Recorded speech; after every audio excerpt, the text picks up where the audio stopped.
প্রিয় দর্শক, মৌলভীবাজার জেলার রাজনগর থানার কাশিমপুর গ্রাম থেকে কখনো নদী, কখনো দিগন্ত জোড়া হাওর আর সবুজে চোখের শান্তির পরশ বুলিয়ে দেয়।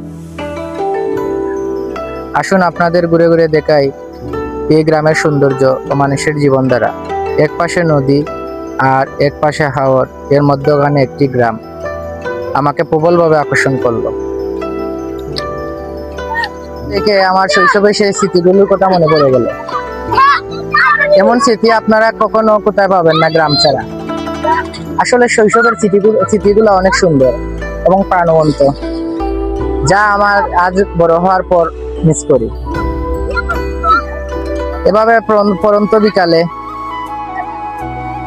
সারাদিনে খেলাধুলা করে নদীতে আসে গোসল করা, আসলে আজ মনে হয় কেন বড় হলাম। প্রিয় দর্শক, গ্রামের অপরূপ সৌন্দর্যের সুখ নিয়ে আপনাদের কাছ থেকে বিদায় নিচ্ছি। আবারও দেখা হবে অন্য কোনো গ্রামের সৌন্দর্য নিয়ে আপনাদের সামনে হাজির হব। আরও সুন্দর সুন্দর ভিডিও পেতে আমাদের রহস্যময় সৃষ্টি ইউটিউব চ্যানেলটি সাবস্ক্রাইব করে আমাদের পাশে থাকুন। ধন্যবাদ।